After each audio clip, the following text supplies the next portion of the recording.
ଜୟ Jagannath.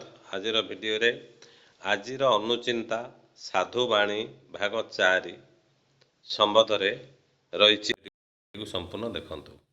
1 number, ଯେଉଁ କାର୍ଯ୍ୟ କରିବା ପାଇଁ ମନସ୍ଥ କରିଥିବେ ତାହା ସମ୍ପୂର୍ଣ୍ଣ ନ ହେବା ପୂର୍ବରୁ କାହାକୁ ପ୍ରକାଶ କରନ୍ତୁ ନାହିଁ। ସୋମବାର, ବୁଧବାର ଓ ଶୁକ୍ରବାର ଘରୁ ବାହାରିବା ବେଳେ ବାମ ପାଦ ପକାଇ ଯାତ୍ରା ଆରମ୍ଭ କରନ୍ତୁ ଏବଂ ଅନ୍ୟ ବାରରେ ଡାହାଣ ପାଦ ପକାଇ ଯାତ୍ରା କରନ୍ତୁ, ଅନେକ ଶୁଭ ହେବ। ଏହା ହେଉଛି ପୁରୁଷମାନଙ୍କ ସମ୍ବନ୍ଧରେ ଦିଆଯାଇଛି। ତାହେଲେ ମହିଳାମାନଙ୍କର କ'ଣ ହୋଇପାରିବ? ସୋମବାର, ବୁଧବାର, ଶୁକ୍ରବାର ଘରୁ ବାହାରିବା ସମୟରେ ପ୍ରଥମେ ଡାହାଣ ପାଦ ପକାଇ ଯାତ୍ରା ଆରମ୍ଭ କରିବେ ଏବଂ ଅନ୍ୟ ବାର ଯେଉଁ ରହିଲା ରବିବାର, ମଙ୍ଗଳବାର, ଗୁରୁବାର ଏବଂ ଶନିବାର, ଏଠି ପୁରୁଷମାନଙ୍କର ରହିଛି ଡାହାଣ ପାଦ, ତେଣୁ ମହିଳାମାନଙ୍କର ହେବ ବାମ ପାଦ। ପ୍ରଥମେ ଘରୁ ବାହାରିବା ସମୟରେ ପାଦ ପକାଇ ଯାତ୍ରା କଲେ ଅନେକ ଶୁଭ ମିଳିବ। 2 ନମ୍ବର, କୌଣସି ମନ୍ଦିର ଦର୍ଶନରେ ଗଲେ ମନ୍ଦିରର ମୁଖଶାଳାରେ କିଛି ସମୟ ନିଶ୍ଚିନ୍ତ ବସନ୍ତୁ ଏବଂ ମନ୍ଦିରରୁ ଫେରିବା ବେଳେ ମନ୍ଦିର ବିଷୟରେ କିଛି ସମୟ ଭାବି ଭାବି ଫେରନ୍ତୁ। ଏହା କରିବା ଦ୍ୱାରା ଭଗବାନଙ୍କ ଆଶୀର୍ବାଦ ମିଳିଥାଏ। 3 ନମ୍ବର, ଧାନ, ମୁଗ, ଗହମ, ମାଣ୍ଡିଆ, ସୋରିଷ, କଳା ରାଶିକୁ ଅଳ୍ପ କିଛି, ସବୁଥିରୁ ଅଳ୍ପ କିଛି କିଛି ଏକାଠି ଗୋଟିଏ କପଡ଼ାରେ ବାନ୍ଧି ସବୁକୁ ଘରେ ରଖିଲେ ଶୁଭ ଫଳ ମିଳେ। 4 ନମ୍ବର, ବିଛାକୁ କେବେ ମାରିବେ ନାହିଁ। ଯାତ୍ରା ସମୟରେ ବିଛା ଦେଖିଲେ ଅନେକ ଶୁଭ ହୋଇଥାଏ। ଯଦି ଘରେ ବିଛା ଦେଖନ୍ତି ତେବେ 8 ଦିନ ମଧ୍ୟରେ ମନସ୍କାମନା ପୂର୍ଣ୍ଣ ହେବ। 5 ନମ୍ବର, ବେଙ୍ଗ ବୋବାଇଲେ ବର୍ଷା ହୁଏ। ପିମ୍ପୁଡ଼ି ଧାଡ଼ି ଯଦି ତଳୁ ଉପରକୁ ଯାଏ ତେବେ ବର୍ଷା ହେବ, କିନ୍ତୁ ଉପରୁ ତଳକୁ ଗଲେ ମରୁଡ଼ି ହୁଏ। ପ୍ରଜାପତି ଦେହରେ ବସିଲେ ପ୍ରଣୟ ସୁଖ ମିଳେ। ବୁଢ଼ିଆଣୀ ଜାଲ ଦେହରେ ଲାଗିଲେ କିମ୍ବା ବୁଢ଼ିଆଣୀ ଦେହରେ ଚଢ଼ିଗଲେ ନୂତନ ବସ୍ତ୍ର ପିନ୍ଧିବାର ସୁଯୋଗ ମିଳିଥାଏ। 6 ନମ୍ବର, ଯେଉଁ ଛୁଆମାନେ ଅଧିକାଂଶ ସମୟରେ ଚମକି ପଡ଼ନ୍ତି ତେବେ ସେ ଛୁଆର ବିଛଣା ତଳେ ଟିକେ କଳା ତୁଳସୀ ରଖନ୍ତୁ, ନଚେତ୍ କୌଣସି ଗଛରେ ମଲାଙ୍ଗ ମାଡ଼ିଥାଏ, ସେ ଗଛର ଡାଳ ପତ୍ର ବ୍ୟତୀତ ଅନ୍ୟ ଏକ ପ୍ରକାର ପତ୍ର ବା ଡାଳ ହୋଇଥାଏ, ସେଇଟାକୁ ମଲାଙ୍ଗ କୁହାଯାଏ। ତେବେ ମଲାଙ୍ଗ ଟିକେ ଆଣି ବିଛଣା ତଳେ ରଖନ୍ତୁ, ଛୁଆ ଆଦୌ ଚମକିବେ ନାହିଁ। 7 ନମ୍ବର, ପ୍ରତ୍ୟେକ ଦିନ ସ୍ନାନ ପରେ ଉଭୟ ନାରୀ ପୁରୁଷ ସୂର୍ଯ୍ୟଙ୍କୁ ନମସ୍କାର କରନ୍ତୁ।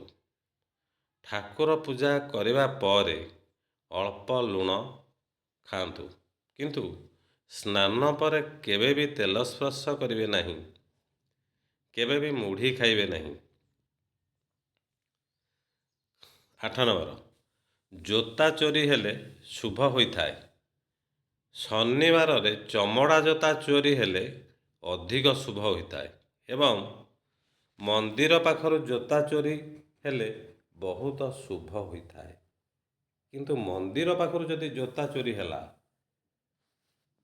ଯଦି ଚୋରି ହେଇଗଲା, ମନ ଦୁଃଖ କରିବାର ନାହିଁ, ଏହା ବହୁତ ଶୁଭ ଫଳ ମିଳିଥାଏ। 9 ନମ୍ବର, ରୋଷେଇ ଘରର ପୂର୍ବପଟ କାନ୍ଥରେ ବାଳଗୋପାଳ କୃଷ୍ଣଙ୍କର ଲହୁଣୀ ଖାଉଥିବାର ଫଟୋ ଲଗାଇଲେ ଶୁଭ ଫଳ ମିଳିଥାଏ। 10 ନମ୍ବର, କୌଣସି ମନ୍ଦିରକୁ ଗଲେ ପ୍ରଥମେ ସେ ମନ୍ଦିରରେ ଥିବା ଭଗବାନଙ୍କ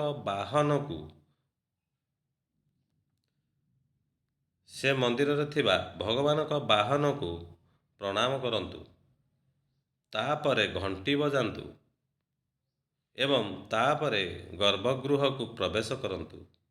ଭଗବାନଙ୍କ ଦର୍ଶନ ପରେ କିଛି ସମୟ ମନ୍ଦିରରେ ବସନ୍ତୁ। ଏହା କରିବା ଦ୍ୱାରା ଭଗବାନଙ୍କ ଦର୍ଶନର ସିଦ୍ଧିପ୍ରାପ୍ତ ହୁଏ। 11 ନମ୍ବର, ଗୋମାତା ଯଦି କାନ୍ଦନ୍ତି ତେବେ ଆପଣଙ୍କର 6 ମାସ ଭିତରେ କିଛି ବିପଦ ପଡ଼ିବ। ଯଦି କଳା ରଙ୍ଗର ପେଚା ଘର ଭିତରକୁ ପଶିଯାଏ ତେବେ 15 ଦିନ ମଧ୍ୟରେ କିଛି ଅଶୁଭ ହେବ। ପ୍ରତିକାର ସ୍ୱରୂପ ଯେକୌଣସି ଗୁରୁବାର ଦିନ ଟିକିଏ ହଳଦୀ ଭୂମିରେ ଢାଳି ଭୂମିକୁ ଲିପି ଦେଇ କଳା ରଙ୍ଗର ଅପରାଜିତା ଫୁଲ ରଖି ମୁଣ୍ଡିଆ ମାରନ୍ତୁ। ଏହାର ଅଶୁଭତ୍ୱ ଦୂର ହୋଇଯିବ। 12 ନମ୍ବର, ଭୋଜନ କରିବା ସମୟରେ ନିଜର ବାମ ହାତ ପାଦରେ ରଖନ୍ତୁ ନାହିଁ। ଭୋଜନ କରିବା ସମୟରେ ଗାମୁଛା, ଟୋପି କିମ୍ବା ମୁଣ୍ଡରେ ଲୁଗାରେ ମୁଣ୍ଡକୁ ଆବରଣ କରି ଭୋଜନ କରନ୍ତୁ ନାହିଁ। 13 ନମ୍ବର, ମନ୍ଦିରରେ ଥିବା ଦେବତାଙ୍କୁ ପୂର୍ବମୁଖା ଏବଂ ଘରେ ଥିବା ଦେବତାଙ୍କୁ ପଶ୍ଚିମ ମୁଖା କରି ସ୍ଥାପନ କରିବା ଉଚିତ। 14 ନମ୍ବର, ମା' ମାନେ ବାସନ ମାଜିବା ବେଳେ ବାସନର ଶବ୍ଦ କମ୍ ହେବା ଉଚିତ। ମା' ମାନେ ଯେତେବେଳେ ବାସନ ମାଜୁଛନ୍ତି ଖଡ଼ ଖାଡ଼େ କରନ୍ତି, ତାପରେ କଚାଡ଼ିକିରି ଶବ୍ଦ କରନ୍ତି, କିନ୍ତୁ ସେସବୁ ଶବ୍ଦ ଟିକେ କମ୍ କରିବା ଉଚିତ। ଶବ୍ଦ ତ ହେବ, ରଖୁ ତ ଶବ୍ଦ ହେବ, ତେଣୁ ଶବ୍ଦଟା ଟିକେ କମ୍ ହେବା ଉଚିତ। 15 ନମ୍ବର, ପ୍ରତ୍ୟେକ ଦିନ 8 ଗ୍ଲାସ ପାଣି ପିଅନ୍ତୁ। କେବେ ବି ଠିଆ ହୋଇ ପାଣି ପିଅନ୍ତୁ ନାହିଁ ଏବଂ ପାଣିରେ କେବେ ମଳ ମୂତ୍ର ତ୍ୟାଗ କରନ୍ତୁ ନାହିଁ। ଭିଡ଼ିଓଟିକୁ ସମ୍ପୂର୍ଣ୍ଣ ଦେଖନ୍ତୁ। ଭିଡ଼ିଓଟିକୁ ଲାଇକ୍, ସେୟାର, ସବସ୍କ୍ରାଇବ୍ ଏବଂ କମେଣ୍ଟ କରିବା ପାଇଁ ଅନୁରୋଧ। ପରବର୍ତ୍ତୀ ସମୟରେ ଏହାର ପାର୍ଟ 5 ଅପଲୋଡ଼ କରାଯିବ। ଏତିକିରେ ରହିଲି। Thank you.